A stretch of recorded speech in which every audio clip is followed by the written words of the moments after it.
Good news po itong pag-usapan natin. Dalawang batikang ex-judges nagsabi na hindi pwedeng kasuhan si PRRD despite yung mga inamin niyang nagawa niya nung mayor pa siya o presidente pa siya. Yung may mga ginurgor niya, tuwan-tuwa na ang mga makakaliwa, tuwan-tuwa na yung ibang kongresista, mga makabayan black, na pwede na daw kasuhan. Nako. Una, ang ex-judge, batikang judge, NBI director na ngayon, Jaime Santiago. Pangalawa, si dating Supreme Court Justice Lucas Bersamin. Nagpahayag na hindi basta-basta makasuhan kahit umamin na. So, marunong talaga ang ating Tatay Digong. Okay, pakinggan natin ang balitang ito ng UNTV tungkol sa dalawang ex-judge na ito. Kahit nag-admit na, asan na yung mga victim? Asan na yung mga complainant?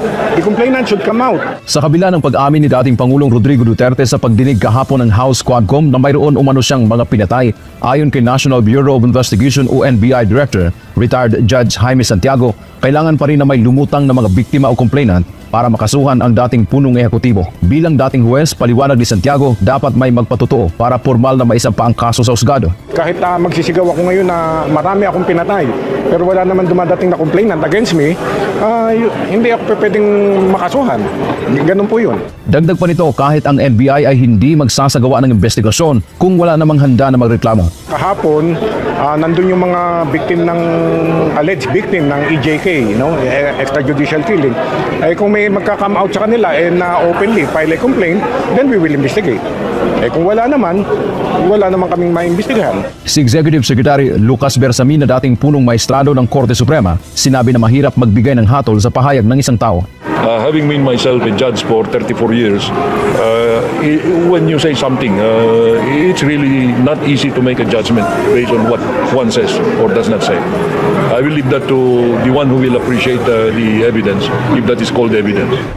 Samantala, inihayag din ni Bersamin dahil hindi na obligado ang Pilipinas na makipagtulungan sa ICC dahil hindi nakasabi nito ang bansa. Pero may ibang paraan para makuha nila ang jurisdiksyon sa dating presidente sa pamamagitan ng International Criminal Police Organization o Interpol. Under our protocols, the Interpol could effectively request by red notice the Philippine local law enforcement agencies to effect the process.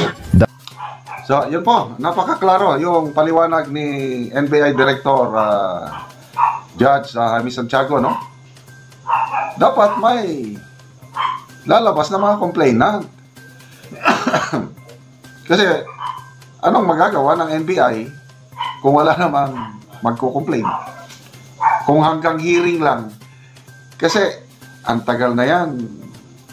Kung talaga bang maraming na biktima, alleged biktima sa extrajudicial killings na sinasabi nila, bakit hanggang ngayon wala pang kaso si PRRD? Admittedly, may mga lapses ng mga pulis. Hindi naman inutusan ni PRRD ng mga pulis gagawa ng ganong kalukuhan. Ang kanya lang is, kung manlaban, ay didipinsahan mo ang sarili mo, unahan mo. Very clear yung kanyang policy. Kaya sabi niya sa hearing is, sinong tao na nasa tamang pag-iisip na iyong paslangin ang inosente? Never. Nagagawin ng isang matinong tao. Kaya sana makarating itong pahayag na ito ni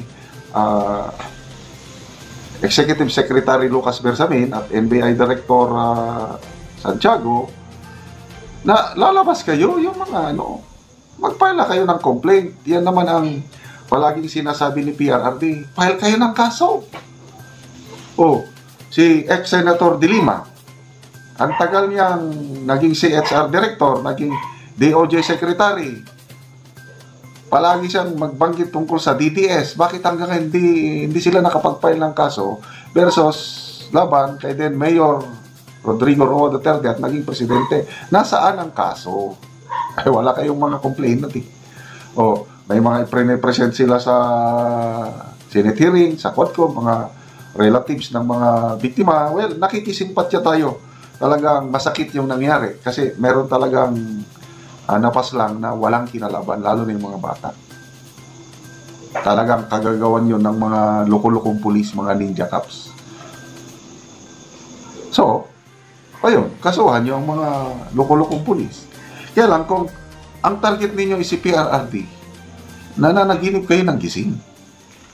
Kasi hindi gagawin ni PRRD yung sinasabi nyo na salita lang yan. Mahilig yan lang. Iyan nga ang kagandahan kay PRRD, salita pa lang, natatakot ng kriminal eh. Kaya tumino ang bansa. Hindi naman totally nawalan ng durugista o krimen. Nandyan pa rin kailang basically tumino ang lansangan, lalo na sa gabi. Makapaglakad ka ng maayos. Ako, saksi ako niyan sa dami ng napupuntan kong lugar, lalo na yung mga nasa bundok. Napakatahimik. Wala kang ang dami kong feedback na nare-receive na napakaganda ang lugar nila, yung peace and order. Panahon ni PRRD. Ngayon, wala na. Bumalik sa dati. Okay? Ito, merong another topic natin, merong nag-survey, online survey ni Old School Pinoy 2.0. Sabi niya, para sa inyo, malaki ba ang naitulong ng war on drugs ng dating Pangulong Duterte?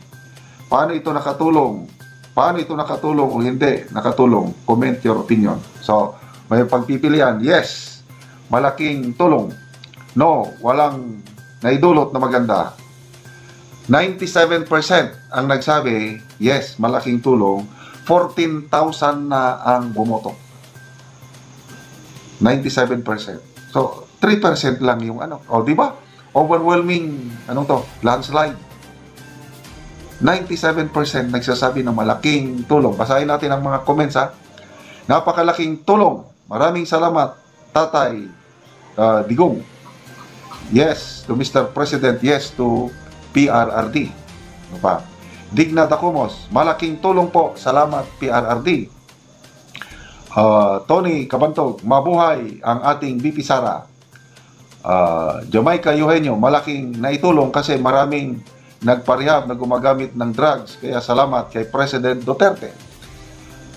Sweet Lavender, hello, wala man po ako dyan sa Pinas from the time of PRRD, pero malaking kaginhawaan at katahimikan sa puso at isip na walang masamang mangyari sa mga pamilyang naiwan sa Pilipinas dahil alam mong may presidente na nagmamahal sa bayan at mamamayang Pilipino at kayang ihandog ang sariling buhay para sa bayan. Pero, higit sa lahat ay pinahintulot ng Diyos na maipakita ni PRRD na kaya nating mahalin, baguhin at linisin ang Pilipinas. Salamat po. Ang ganda naman ng comment nito. Si Jake Tagod, since 2016 to 2022, taas noo and proud na may PRRD tayo na maasahan magprotekta sa Pilipino. Kaya sobrang tulong po ang war on drugs ni PRRD. Edeline Binario, President Duterte provided the hope our young people. Mabuhay ka, Tatay Digong. Yun pa. Paulino Jr. Dapin, sobrang napakalaking naitulong sa mga nagtatrabaho pag uwi sa bahay. Wala nang pangamba sa daan. Ngayon, subukan mong maglakad sa gabi. Kahit ako, medyo alanganin ako, basta gabi, hindi na ako lalabas. Hindi katulad nung panahon ni PRRD. So, kahit ano pang gawin ng Quadcom, o kahit sino dyan na nag-iimbestiga, ICC man, hindi maalis sa puso't isipan ng mga Pilipino kung gaano kalaking tulong yung kampanya laban sa droga panahon ni PRRD. At salamat kay NBI Director, ex-Judge Jaime Santiago. Salamat kay Supreme Court Justice Lucas Bersamin sa inyong pagpapaliwanag na hindi talaga pwedeng kasuhan si PRRD kahit may inamin sa Quadcom hearing kung walang lalabas na mga complainant at testigo.